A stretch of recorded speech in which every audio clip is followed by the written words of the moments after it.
හෙට තමයි දවස. මොකද හෙට තමයි අපි පංගල කපරගල සහ පංගල බොරල් පාර වෙනුවෙන් අසල් ලබා ගැනීම අතරින් පටන් ගන්නෙ. ආජරි ඉල්ලීම පටන් ගන්නෙ. මොකද මේ වෙන සමහර තැන්වල ඇත්තට මස්සන් ගැනීම අපි ආරම්භ කරලා තිබෙනවා.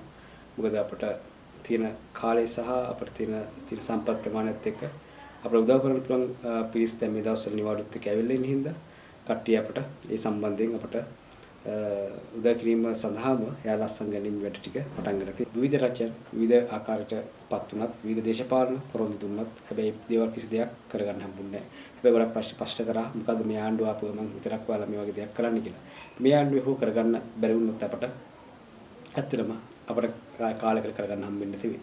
මොකද මේක තියෙන්නේ පක්ෂ විපක්ෂ හෝ කිසිම දේශපාලන මතයක්වත් අපි අර යන්න දෙන්නේ නෙවෙයි. මේකට ඉන්නවා පක්ෂ විපක්ෂ සියලු දෙනාම එකතු වෙලා මේ කරන්න යන්නේ මේ පැත්තේ තියෙන එකම පාර හදාගන්න අවශ්‍ය කටයුතු කරන එක. ඉතින් ඒක විවිධ කට්ටිය විවිධ නිර්වචනය කරත් ඇත්ත තියෙන්නේ මේ පාර සංගන්ධ කරගන්න උදෙසා ප්‍රජාව විසින් ගොඩනගන මේ ආජන ඉල්ලීමක් තමයි මේක මේ වැඩේ කරන්නේ වගේම අනිත් පැත්තේ අපේ පාර සංගන්ධ කරන කටයුතු උදෙසා පළවෙනි පීර තියන්න. මොකද අපිට බැරි මේ සම්පූර්ණ ඉවර කරන්න. හැබැයි යම් තාක් දුරට හරි කරන්න පුළුවන් වුත් ඒක අපේ කුජයග්‍රහණය. ඒ හින්දා තමයි මේ සියලු දෙනාම පක්ෂ පාට රැතුව සියලු දෙනා මත්වල බඳගෙන ඉන්නේ.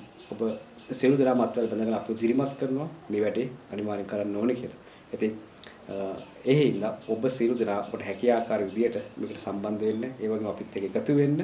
හෙට දවස් තමයි මේ වැඩේ පටන් ගන්නෙ. ඒ අතරේ ඔබ අස්සන් ලේඛන අනිවාර්යෙන් මේ සතිය පුරාම ඔබේ අස්සන් ලේඛන ඔබේ ගමට එන්න පුළුවන්. අපිට මොකක් හරි තිබුණා අපිට කතා කරන්න අපේ දුරකථන අංක සඳහන් කරලා තියෙනවා. ඉතින් අපි මේ වැඩේ අපේ අරමුණට දක්වා යන්න අපි අනිවාර්යෙන් උත්සාහ කරමු. ඒ වගේම ඔබ සිද්ධාම ඉල්ලා සිටින්නේ ඔබට පුළුවන් නම් අපට උදව් කරන්න. ඔබට තියෙනවා නම් අදහසක් දක්වන්න. මේ අදහස මෙන්න මේ විදිහට අපි කරමු කියලා. අපි අහන්න කැමතියි. ඒ අදහසත් එක්ක අපි යන්න කැමතියි. මොකද අපි ළඟ අඩපාඩු තියෙන්න පුළුවන්. ඒ අඩපාඩු කොච්චර තිබ්බත් සමහර විට අපිට ඒක පේන්නේ නැති වෙන්න පුළුවන්. ඔබ පෙන්වා දෙන්න. අපි මෙහෙම මේ වැඩේ කරමු කියලා. අපි ආසයි ඔබගේ අදහසුත් එක්ක ඔබගේ ශක්තියත් එක්ක මේ වැඩේ ඉදිරියට යන්න. එහෙනම් කිසිම පක්ෂ විපක්ෂ විදිහට බලන්නේ නැතුව අපි ප්‍රජාව විදිහට අපේ පංගල සංගතය කරනකොට උදෙසා පළවෙනි අඩිතාලම තියන්න අපිත් එක්ක අත්වල බඳගන්න කියන ඒ ආයතනේ අපි කරනවා. එහෙනම් හෙට අපි හම්බෙමු.